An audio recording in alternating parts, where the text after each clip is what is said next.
The following is a semi-professional... fuck it, read it yourself. Hello everybody, and welcome back to Nihilhalla. Today, as I said, space planes that work. And that's a novel concept, especially coming from me, the guy who can't seem to make a space plane to save his actual literal life. So, we're going to try a simplistic approach, because usually I tend to over-engineer and overbuild these things to hell and back, and I don't know who was on our Twitter, but somebody really liked our, besides our friend Andy, somebody else really enjoyed the Kerbal episodes. We got a couple retweets on them. Oh, really? Yeah. That's a new... I don't know if it was because of the popularity of Kerbals, or... I would love to blame the popularity of Kerbal Space Program, just because we're not particularly super popular. But at the same time, I mean, I'll say that we did a good run of funniness, a good run of humor definitely. on it. Alright, so the wings that we're going to be building today are... Man, we suck at taking compliments. Yeah. You know why? It's been beaten out of us that we might be good people. Well, as we said before, we started to feel good about ourselves, so we made a YouTube channel. Right? Alright, so here's the thing. We're going to make this space plane a little bit differently than I make most of my space planes. Most of my space planes are designed with one goal in mind, and that's getting to space. And that's not really a bad concept, except that there's a stage before getting to... Space is the name of space plane. Right? You'd think so, but in fact, there is a step before getting to space that matters. Flying? Flying. And sometimes I forget about that. So what we're going to do, as soon as I find the small delta wing... There it is. So is this the kind of thing that whatever that company is, or Red Bull has, that you pay a bunch of money and you go up into space for a little bit of time? Are you talking about the Vomit Comet? No, not the Vomit Comet. I was going to say, the Vomit Comet is its own thing. No, that's its own thing that NASA uses. I'm talking about... And I don't know if you've heard of them. I could Google it right now. There's a company, supposedly, that you can pay that will take you into space. Oh, Virgin Galactic. Okay, yeah. Is this the type of plane they use? They were talking about having space plane flights. No, my understanding is that we get really high into the atmosphere with commercial space plane flights. I've got too many elevons on here. I just thought about that. Well, so first search on Google. So the thing is, I believe they just get into very high atmosphere, and at that point there's no cloud cover. You can still see the stars, but I don't believe you're in actual space, as NASA defines it. I could be wrong about that. In fact, I probably am. Do they experience weightlessness? Probably not. The only people that I'm aware of that experience true weightlessness are the people that are unfortunate. In orbit? Well, actually, no, because that's microgravity. True weightlessness would only be experienced, well, looks like we're using our special fancy little GIMP. Yep, we're going to use that fancy little image that I used before. Hold on just a second, people. Yep, it's the backstage show. Thank God we're at least recording. Funny story about the image you're seeing right now, actually. I had to look everywhere for an image of a hind D for that little joke that I do. Yeah? Yeah, you'd be amazed how hard it is to do edge detection on a hind D from an image from Wikimedia. Not Wikipedia, Wikimedia Commons. That's the actual server that holds all the images that you see. And they're free to use or something? Maybe. Edge detection made it a different image, so theoretically speaking, it's protected under international parity law. Huh, alright. Wow, okay, so my friend is asking me a question. Sorry, this is apparently fucking Steam Halla today, not Nihilhalla. So you're still seeing the behind-the-scenes thing. I need to, Wow. So, everybody that was wondering about the Virgin Galactic, apparently their price won't raise beyond $250,000 a person. The Spaceship 2 is designed to carry 6 passengers to suborbital space and back. That's on the first thing here with Virgin Galactic. But if you go to the actual site, it doesn't seem that there's any way to, I don't know, purchase a ticket. Well, and we're back!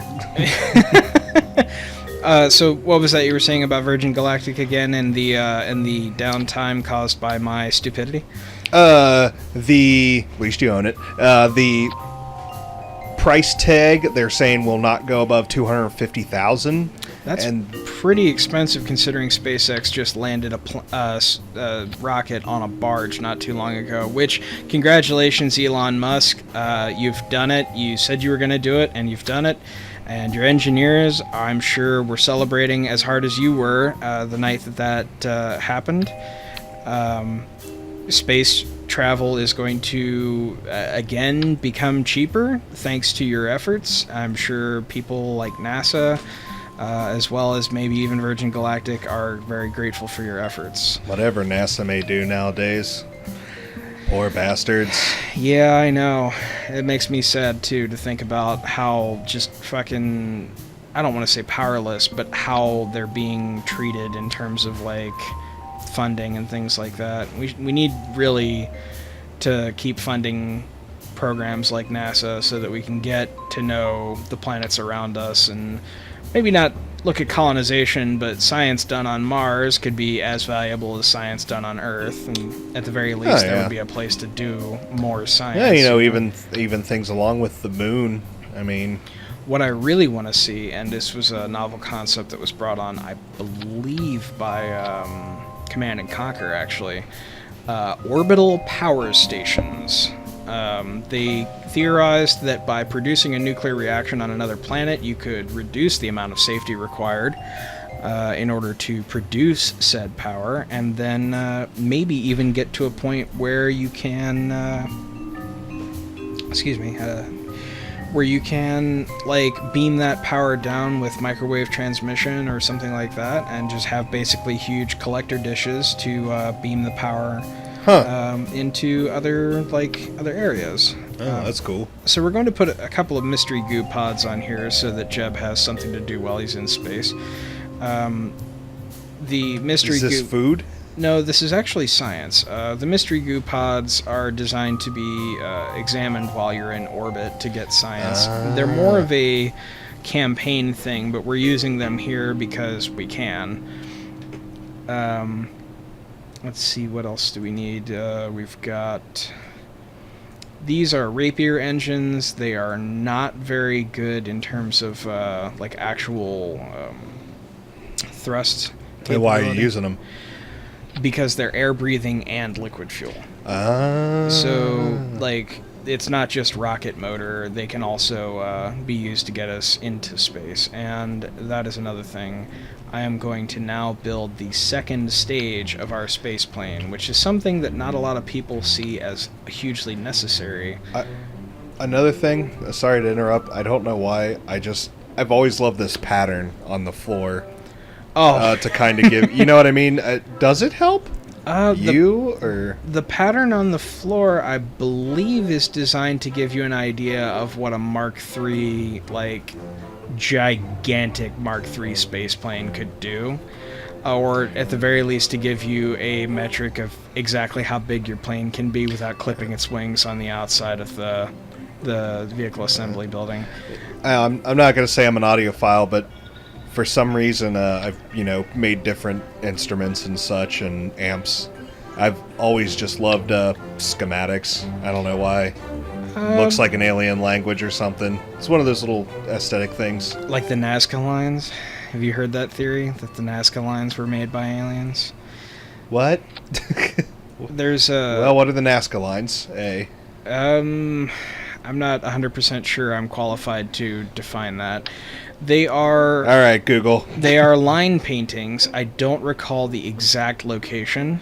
The kind of that was in Cowboy Bebop, but the satellite was making? Sort of. Yeah, that's similar.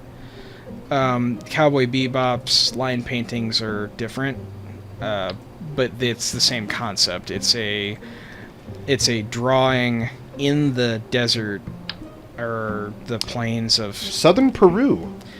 Yeah, I wanted to say it was somewhere in South America, but I wasn't 100% sure.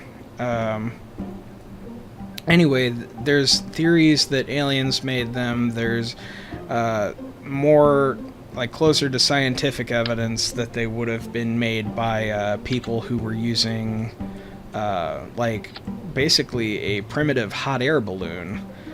To get a visual? To get a visual and then go from there. This is not what I wanted to use, I don't think, because that is massive. That looks stupid. It is. I don't know. I kind of hate that shit when I hate the alien excuse. I understand that it's a theory, but I'm going to tell you all why I hate that theory on the next episode. And I promise I'll be done building the space plane by then, by the end of the next episode. In fact, we'll probably launch it during the next episode. But anyway, next time. Yeah, I should be at least mostly done with it. All right.